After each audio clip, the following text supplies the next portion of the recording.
Speaking of fine guests, one more coming here your way on today's show. That is Mr. Wes Reynolds at Wes Reynolds and the number 1 on Twitter. Wes, how's it going today, man? Hey, Adam, doing well. How are you? I'm stressed out, man.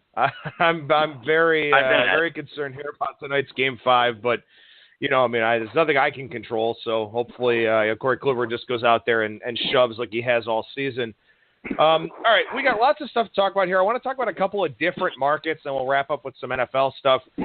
Cheetah reminded me earlier actually, Ralph Michaels reminded me last week, and then Cheetah and I talked about it a little bit this week. The NBA is coming around very, very quickly here. In fact, they're starting the season a little bit earlier here this year to incorporate some more off days for the players, so we don't get a bunch of guys sitting out the national TV games. But hard to believe that we're already in an NBA mindset, man. Are you doing any kind of prep work for the season so far? Yeah, working on my season win totals.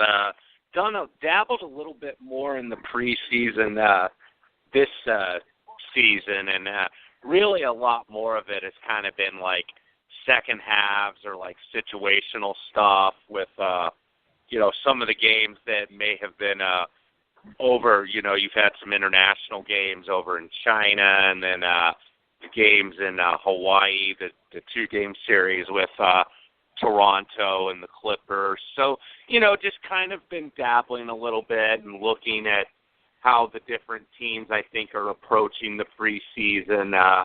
Maybe some of the younger teams I think are probably playing their starters a little bit more. And you saw last night with Chicago and Cleveland.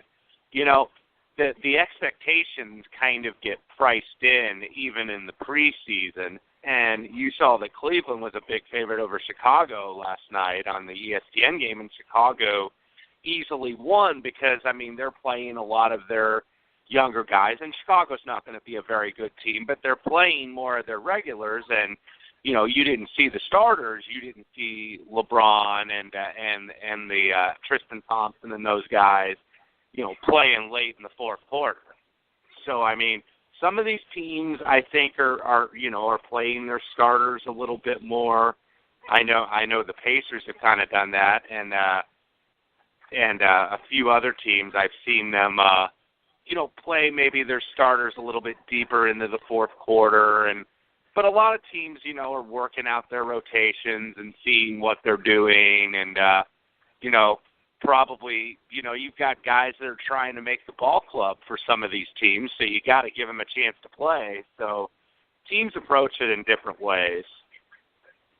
So the regular season actually starts next Tuesday night. Boston and Cleveland, Houston and Golden State, TNT doubleheader, a couple of big-time games there. And that one, of course, the Kyrie Irving trade to Boston. He'll make his return to Cleveland. I'm sure he will not get much of a reaction from the fans. He'll get a reaction. It just won't be a good one. From the fans in Cleveland, I wouldn't think, based on how everything transpired with his departure from the team. But, Wes, by the time we talk to you again on next Wednesday's show, regular season will have already started. So can you throw out a couple of betting tips for our listeners out there, things to maybe look for early on in the year? Yeah, I guess in terms of of win totals, there's a couple I do like. Just kind of going through these. I haven't done all of these yet, but, some of these teams in the East, that are theoretically considered to be tanking, I'm not talking about like the Bulls or Brooklyn, teams that probably, should be near the under of the conference. Some of these teams, I think, they're getting maybe a little bit underpriced because there's really two good teams in the East with Cleveland and Boston, but looked at a couple of these. I like the Pacers over. I think they're around maybe 32 right now. The Miami Heat. I think some of these teams are going to be a little bit better than maybe they're projected, and I still think the big guns that know that they're the championship contenders, I think, are still going to, not that they're not going to try, but there'll be some times where they'll take games off and, where starters will still sit, even with this expanded schedule. So, I mean, you know, you're looking at that, and then obviously the teams that added a lot in the free agency are probably going to be priced really high out of the gate. That doesn't necessarily mean they're going to win out of the gate. I mean, there's some opportunities, I think, early in the season maybe where the lines are a little high where you can go against them, like a Cleveland or like maybe a Houston or somebody like that, you know, Oklahoma City, teams that, you know, maybe this is just like the first week or two, but where you can go against some of these teams, the prices are going to be high, and then you look at a team like the Jazz that loses Gordon Hayward, you know, and all of a sudden, you know, people forget about him, and I still think that there's going to be some value in them early on because, I mean, it's still a pretty good defensive team. I mean, you look at what they did last year. Like, the Jazz won 51 games, and the total is around 40.5. I mean, Gordon Hayward is a really good player, but is he worth 10, 11 games? And you look at some of these other ones, you know, the Clippers obviously lose Chris Paul. That's going to affect them. They're clearly not going to be as good. But, I mean, they're down at 44.5. You know, they won in the mid-50s last year. I mean, they're still a little bit better than a 500 team.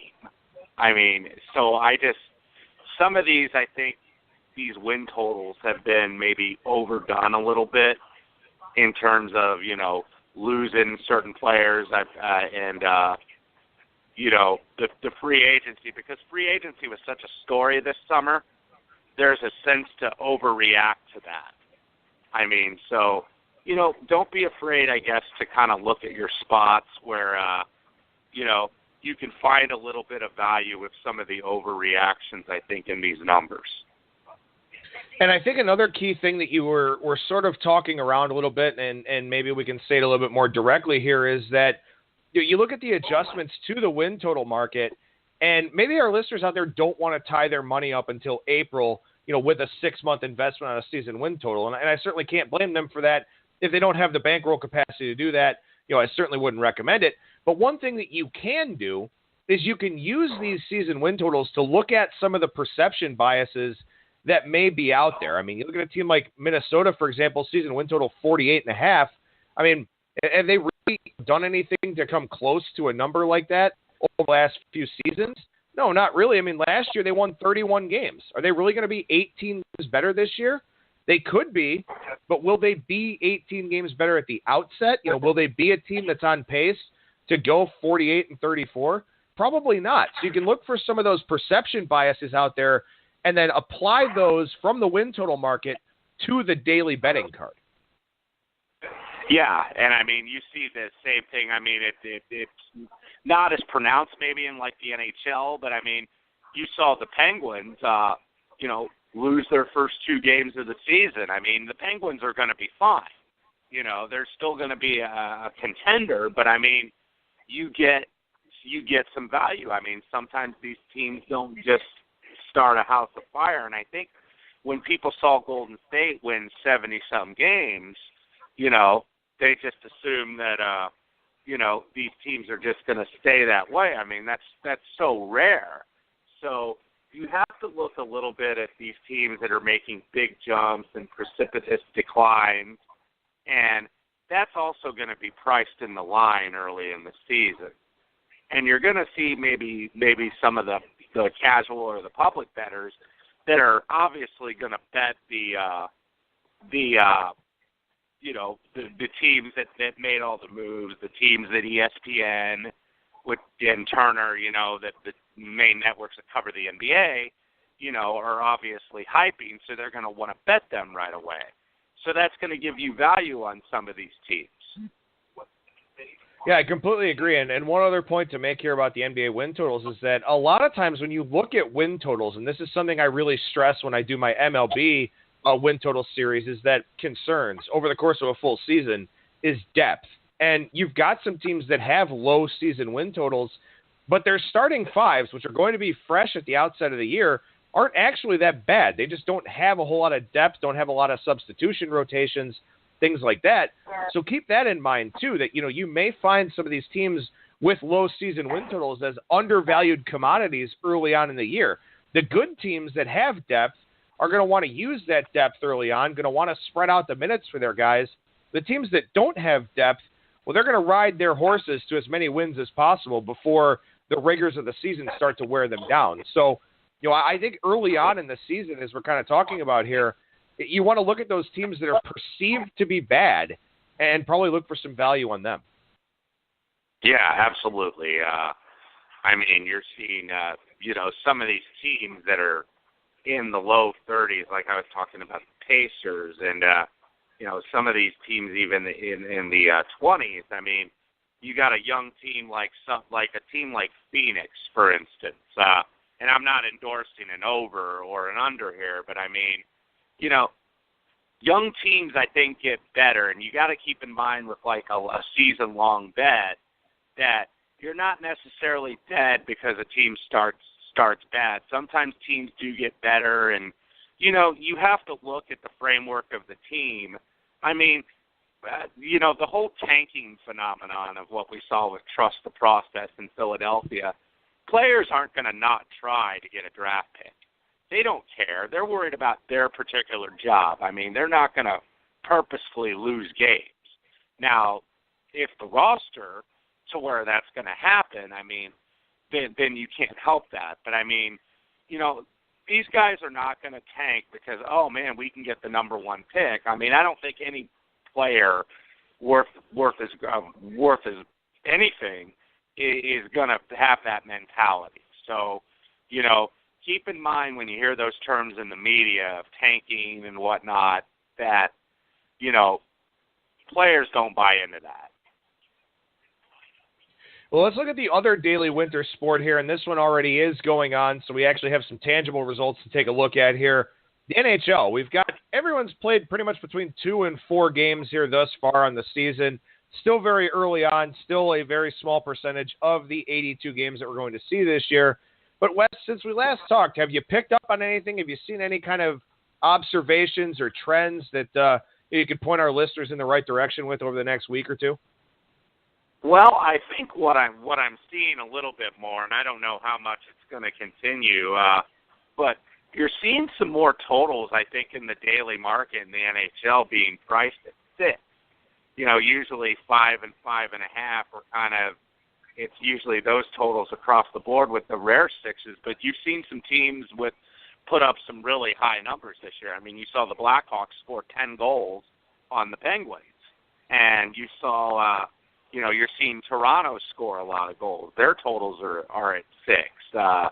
The Capitals, those are the Capitals are one of the usual suspects, and same with Pittsburgh, that they're going to have higher totals because they have explosive offenses and star players that can score a lot of goals. But, I don't know if we have enough tangible results to say the scoring up is going to continue long term, but I'm noticing you are seeing more 6s on totals on a day-to-day basis, and also, you're going to have a couple of the under teams because of their style of play.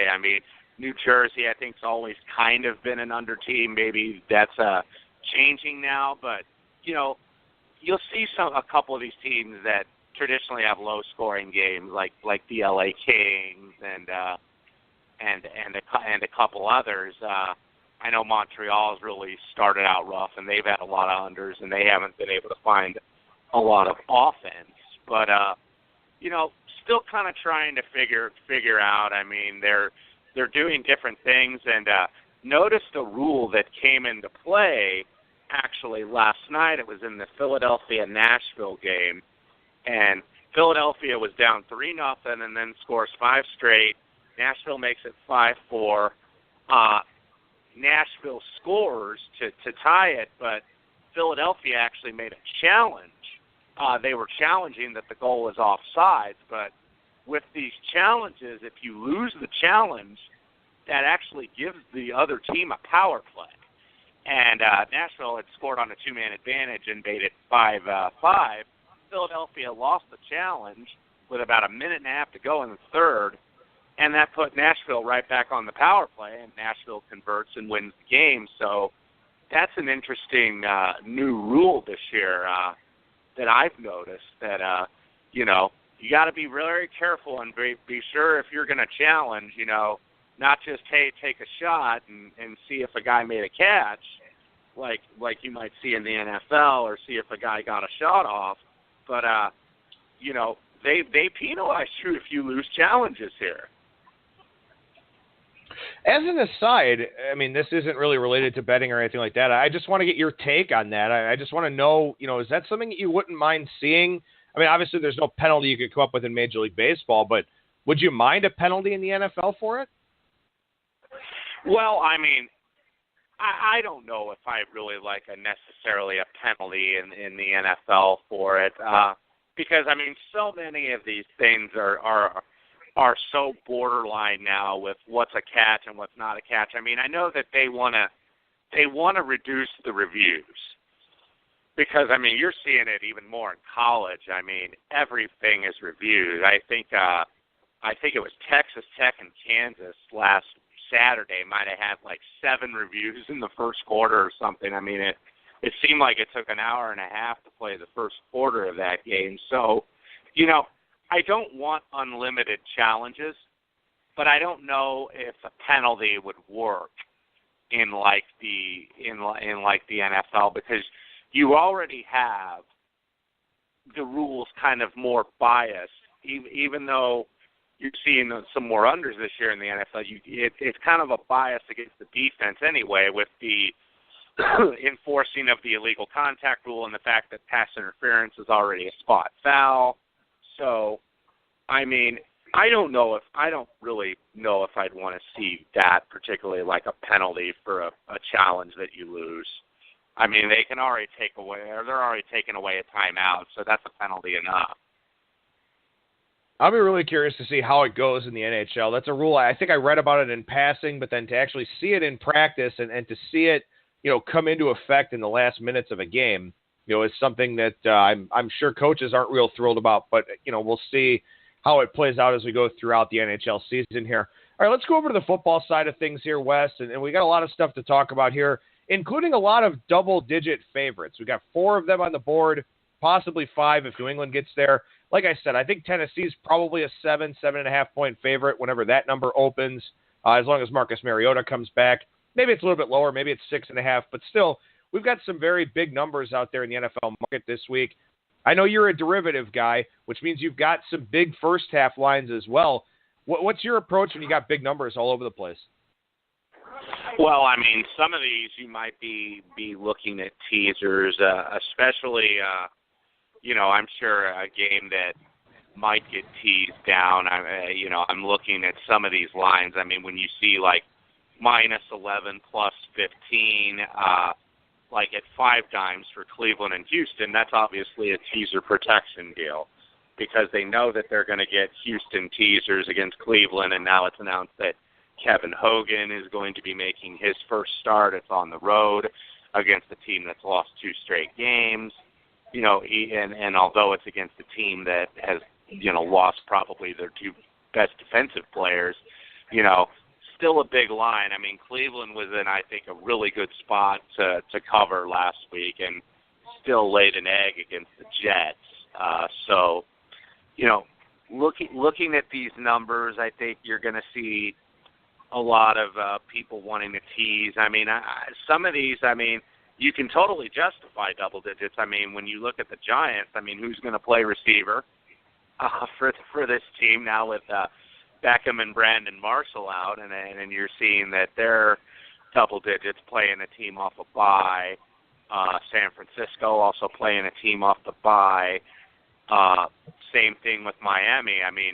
3 of these 4 double-digit games are teams at home that are off a bye. So, it's interesting to see if maybe they've overvalued this, and also maybe if, some of these moves earlier in the week on the double-digit favorites, if these are just guys getting out ahead of the market, because they know that, your average bettor is probably going to want to pick on some of these bad teams with 0-5 San Francisco, 0-5 New York, 0-5 Cleveland, 2-2 Miami that has not performed well on offense the last 2 weeks. So, I guess those are my observations on that. We'll wait to see if you maybe see some buyback over the weekend on some of these big underdogs. Yeah, I think what's really interesting is you look at that Cleveland-Houston line, for example. It opened 9.5 at Pinnacle, -05. It got hit right away to 10, and it's pretty much sat there. The juice has moved around a little bit based on some of the smaller hits that they've taken. We've seen no adjustment to the Kevin Hogan announcement, at least not to this point. So that should be pretty telling about what the market believes in Deshaun Kaiser.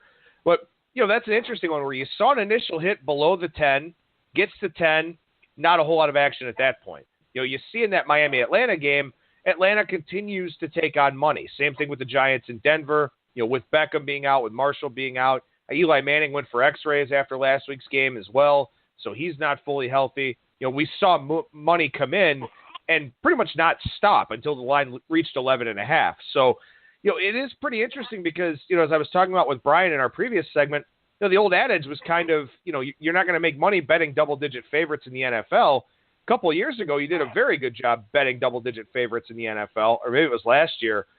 So I think it's just a case-by-case basis thing. And when you look at the 4 games with double-digit favorites, all of those dogs do have the chance to get completely steamrolled. Yeah, absolutely. It's very hard to, obviously back the Giants here. It's very, some of these teams, it's hard. You look, and San Francisco has been competitive in about every single game that they've played. Their defensive numbers aren't great, but their defense has actually kept them in a lot of these games, and really kept them from getting blown out at Indianapolis last week, and then they eventually came back and were able to take it to overtime. But, you can understand why, some of these are double digits. With, especially with the Giants, and I think especially more so with Miami, because their offense is just, very, very much non-existent. They really struggled last week. They were able to do enough to beat a Tennessee team that they're struggling on offense without Marcus Mariota, and he covers some of their weaknesses on offense with his running ability. But this is it was the opposite of last week when all the games seemed like they were within. There were so many games around 2.5, 3, 3.5, 4 in that range, and now you got a lot of these double-digit favorites, and it's hard to lay those. Out of habit. It's like you don't get rich laying double digits in the NFL, but you're basically looking at to say how bad are these teams really, and a couple of them really are that bad. I think it's kind of fascinating. You talk about San Francisco. They've lost their last 4 games. Of course, they're 0-5, but they've lost their last 4 games by 11 combined points. And they're a double-digit dog here this week because they're playing their 3rd straight road game, 2nd straight early game. So really it's a spot that's influencing the line here a little bit. Also, you factor in Washington off the bye. But again, you're talking about a team that has lost its last 4 games combined by almost what the spread is for this one game. And Washington's not an elite NFL team by any means. So that may be the most fascinating line of the week for a variety of reasons. Yeah, I think it is. And you kind of saw that, and we talked about it last week with, it wasn't double digits, but with Jacksonville and Pittsburgh. Now, Jacksonville took a little bit of money last week. I think they closed 7.5, 8. It might have been, I forget what the opener was, if it was 8.5 or 9. But, Jacksonville did take a little bit of smart money, but I don't think anybody expected that they were going to win 30-9 in Pittsburgh and that Roethlisberger was going to throw 5 interceptions. So, they were able to win on a horrible spot, and I said Pittsburgh also had a bad spot coming off a road divisional win. But I think the spot probably in San Francisco, Washington is already priced in. All right, let's talk about a game that doesn't have a big line here. Let's discuss the Thursday nighter between Philadelphia and Carolina. The books that have not gone to 3.5 yet are 3 minus 125 out there. Although Bovada, one of the laggards, they're at -3, -15, which would imply that Carolina is taking out a little bit of sharper money here. Philadelphia may be expected to be the public side, at least according to the bookmakers over at Bovada. This is a really difficult handicap for a few different reasons, because you've got a Carolina team that looked like they were a bit of an overachiever early on in the season, getting off to a 2-1 start. Now the last 2 weeks, Cam Newton looks like the Cam Newton of old, and you want to back that, you want to ride that momentum, but it's a short week now for Cam Newton, and you kind of wonder what his recovery time is with that shoulder injury. Yeah, and I mean, Carolina also, when they were winning, I mean, they won with defense. I mean, they did not look very good against San Francisco. They were able to get, I think it was 23 points, just because San Francisco's defense was on the field forever. And, they couldn't do anything on offense. So that defense eventually got wore out. And then, of course, winning 9-3 against Buffalo. But Carolina seems to have found some offense. I think maybe that New England defense was kind of the cure-all for them, because they then went and scored 27 at Detroit. So, they've seemingly found something, and I think maybe one of the reasons, too, that this line is moving a little bit in their favor, too, is because you've got a couple defensive tackles questionable for Philadelphia, including Fletcher Cox. Didn't seem to hurt them last week against Arizona, but Arizona's a team, I think, that's really struggling to run the ball, and that didn't have a mobile quarterback. Carolina, it's a little bit of a different story with Stewart, assuming he plays, and McCaffrey and those guys, and then plus Cameron Newton being a running threat also as well. So, Carolina's a team that can run the ball a little bit, which Arizona obviously could not.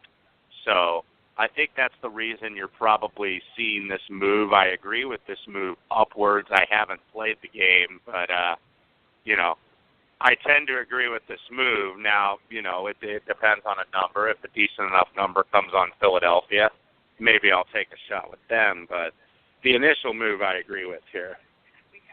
I agree with the initial move as well, and honestly, this is one with so much double-digit chalk in the NFL this week. It's one of the rare times I'm thinking about taking the Thursday night game as part of my Super Contest card, and as listeners know, as we talked about before, you have to have all 5 plays together before you can play the Thursday nighter. So that's the hardship of trying to do that, but also not just the defensive injuries for the Eagles, but Lane Johnson not expected to be cleared from concussion protocol with the short week. So the Eagles may be missing their right tackle. Joe Everett mentioned on Monday's show about the problems that Peters has had at the left tackle position here in terms of trying to protect the quarterback.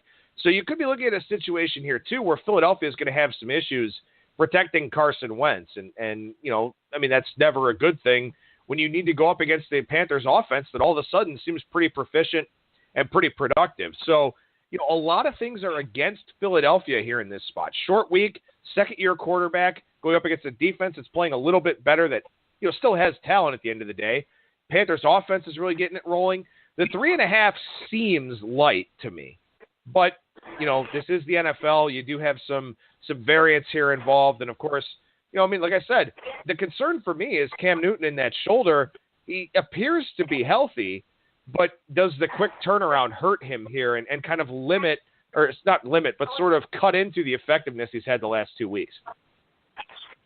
Yeah, that's I think the thing that has kept me from so far playing this game. But I wonder, you kind of wonder a little bit how good Philadelphia is. I think a lot of people, including myself, felt that they were going to be improved, but a couple of their wins have been against bad teams, the Giants, San Diego. They did win in Washington in week 1, and they also beat an Arizona team that, doesn't have a bad record, but probably was lucky to be 500 going in. I mean, that's a team that could have easily lost to the 49ers in overtime. That's a team that should have lost to the Colts. The Colts kind of gave them the game at the end. So, you wonder at least early on here if Philadelphia is a paper tiger. Carolina's got two big road wins at New England and Detroit, two teams that, were playoff teams. So, I mean, I think Carolina has maybe proven their mettle so far this season a little bit more than Philadelphia has. Let's slide down the board here to game 257, 258 between the Detroit Lions and the New Orleans Saints. And the Saints, the first team coming out of London, take the bye this year, so they're coming off of a bye week. And I think, and we kind of talked about that a little bit with the teams coming off the bye being heavy favorites this week. We've seen some very good New Orleans steam here. This number opened 3.5 at Pinnacle and the Greek. Greek is sitting at 5. Pinnacle is sitting at 6. Once you get through 4, there's really not a whole lot to keep the line from moving up because 5 is mostly a dead number in the NFL. So now we've gotten to 6. We've seen a little bit of a stopping point here at the books that have gotten to that point. But this is a very telling line move, I think, about what the perception is of both of these teams out there. Yeah, and I'm wondering how much of it is the Matthew Stafford injury. Now it looks like he's listed as probable. I got to think some of that move is based on that. But, Detroit, I think, maybe has some injuries on their offensive line. I think, they had some trouble a little bit on Sunday protecting the passer against Carolina's front four. And, maybe I don't think people maybe don't believe in Detroit. I mean, people forget that they were a dog in week 1 against Arizona. And, I'm not sure that folks are convinced in Detroit. I mean, this seems to be a pretty big line move on the Saints who, some people really liked early. And, I mean, I talked to a couple sportsbook managers, and they said they had a lot of people betting Saints futures early in the season. They also were betting Giants futures, which hasn't exactly seemingly worked out to this point. This, I wonder if this line has moved too much, but I don't know if I'm really excited to get involved with Detroit here because I think that this is a pretty big move so early in the week. The hard part for me, I mean, I like New Orleans in this game. I would have taken them in the Super Contest easily at 3.5 or 4. It probably comes out 6 now. At least I would assume it comes out 6. So that's, a pretty tough spot to be in. But, I've talked about the Saints here. They were a team I liked coming into the season. I was a pretty big fan of them. Had them against Minnesota in the Super Contest and against New England. Didn't win either one of those games. And it was one of those situations where, they played an elite defense in week 1. They played an elite offense in week 2. The next 2 weeks, they played teams that were more on their level or worse than them, and they've beaten them by a combined 54-13. Now they're coming out of the bye. I just feel like, maybe we can kind of not take the first 2 games out of the equation, but evaluate them in the proper context because Detroit is a team on par with New Orleans. And when New Orleans has been in that situation this year, they played very well.